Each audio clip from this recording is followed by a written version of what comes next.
Welcome to Who in the Hub, an online news show that introduces you to people in Boston who are making a difference. I'm Sharline Nabulime, and I'm here with reporter Max Bronner, who spent time at an urban farm in Dorchester.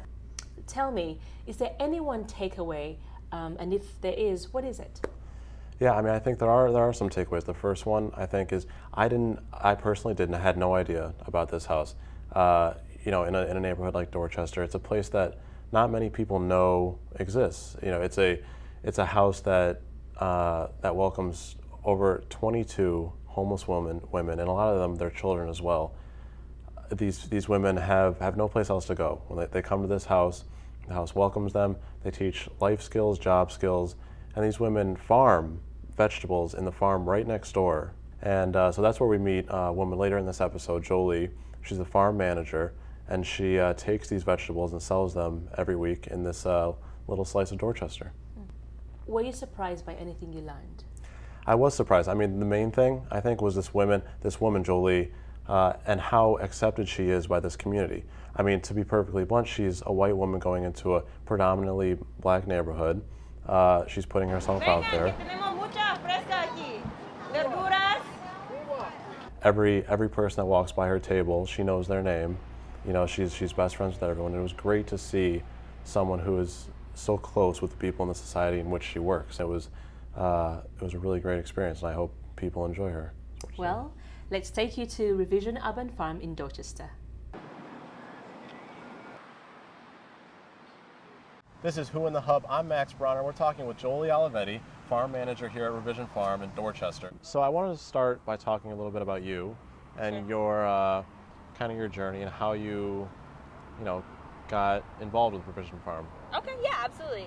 So I started farming. Actually, I'm wearing the shirt of the first farm I worked at, Drumlin Farm. It's in Lincoln, Mass. And the reason I wanted to work on a farm was I was working in environmental education, working with Boston Public Schools students and teachers to enrich science education in the classroom. So we were taking kids outside and doing bird walks and tree identification. And the most successful project, the one that I really felt like I was building really great relationships, great connections with the young people, and that we were really people were having wonderful ideas, was a garden. And so I immediately just was very appreciative, very humbled of the power that growing food can have to really bring people together across difference. And so I decided I want to learn how to grow food. Do you guys like vegetables? Yeah. Go on over. Some to stir fry. We do have some squash and scallions. I love scallions in a stir fry. Also green beans. Yep, just picked this morning. The basil is $1 per bunch. Pretty good deal on fresh basil, if you ask me. It's obviously, a tougher neighborhood. So I mean, when you first started, were you, what was the reception like? Were you immediately, was it comfortable? And yeah, I mean, that's a really deep question, right? So a tough neighborhood could mean a lot of things to a lot of different people. Right. So I'll say a little bit about what I know about Dorchester and this part of Boston, this specific neighborhood of Dorchester. Dorchester is huge. Yeah. So some people call this Franklin Field South, and it's definitely a lot of the people who live here are struggling with poverty, and it's a very policed neighborhood. It's a criminalized neighborhood in a lot of ways. So when people see crime statistics, they think, that's a bad neighborhood. Right. People live here. People lead full, beautiful, vibrant lives here. And so I think that there's a lot that I have learned as somebody who I grew up with white skin privilege and with wealth privilege, access to a comfortable middle class upbringing. So this is an outsider status, right? Right. And so I've learned in the 5 years that I've been working here, I've learned so much about myself and how to understand what is privilege, what is power, what is oppression, how do people marginalize one another across difference, especially how do some people benefit at the expense of others. Right. And so I'm so grateful to the people of this neighborhood for welcoming me and teaching me these lessons, and I've had to learn how to face race, my privileges without guilt, because guilt doesn't do anything. It's not about like flogging myself, like, oh no, I've had so many opportunities.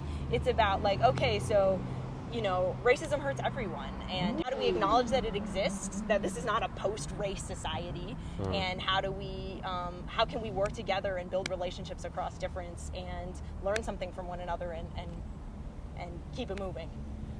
In about a month, we'll have things like eggplant, squash, tomatoes, but they're all still ripening and everything.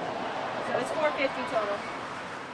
The farm, we work off of private money. So with a few, like every now and then there'll be a city open space or green space grant that we'll get from the city of Boston. That's public money, but for the most part, we're getting grants from private foundations, family foundations, individual donors, and then a portion of our budget each year comes from sales of product. So we don't sell our vegetables at a very high price point, because this is a poor neighborhood, and we just want things to be affordable. I mean, do you love it? Do you love coming here every day? I love a lot about what I do. I feel really appreciative that I've gotten to build relationships with the people in this neighborhood, and that I've learned so much about food and people, and basically I think it's all about just being present and trusting that everybody has a story to tell, and even the soil, even the weeds, even the vegetables. I count myself very lucky that when you get in that mood at work that you're just like, oh, I'm so spacey, I can't concentrate on anything. I can get up, hey, how you doing? I can get up and go outside and putter around in the shed and pull weeds, and I'm still doing my job. So now the house, the ReVision Farm house. So ReVision Family Home was formerly known as ReVision House Incorporated, and it was founded by a woman from this neighborhood in Dorchester who saw a need for a stabilizing force in the lives of young mothers in her community.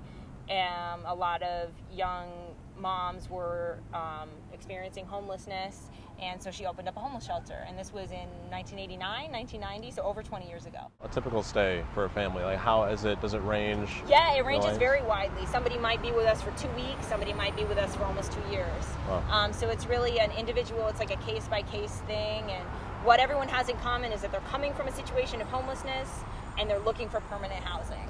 People have an image in their head of what does a homeless person look like, and it's really sad that that's what people think, because people, you can't tell, homelessness is not an identity, it's a state, it's something, it's a temporary experience that somebody might have to go through. So you do job training, or? Yeah, we have a youth program in the summertime. Currently 6 high school aged Boston youth are working with us. And so for some of them, they've had a summer job before. For others, it's a first job. So that's one type of job training that we do at the farm. We also have an internship program for people staying at the shelter. So whenever there's interest and we have the need for extra help, folks can work with us on the farm. And then we also have volunteers. So for a lot of people interested in learning about farming or interested in learning about working in Dorchester, they can come and volunteer with us. We host over 600 volunteers a year already. So it's a lot of people who come through these doors. These calendula, they're great. They just grow back every year. So all the calendula, all here and the next bed. Thank you. I mean, for the future for you, is this what is ReVision Farm where you want to be? I am actually in the fall going to grad school at BU for it's a program called Religion and Conflict Transformation. So since I've been working here, I've become very interested in the effect of the prison system on the community. Yeah. The United States has 5% of the world's population and 25% of the world's prisoners, right? So just think about that for a second. A quarter of the people imprisoned throughout the world are from the United States. And it's not because we have a quarter of the world's crime. It's because of, it's because of a lot of things. And so I want to learn more deeply about what's going on with prisons, and I want to learn about alternatives to incarceration.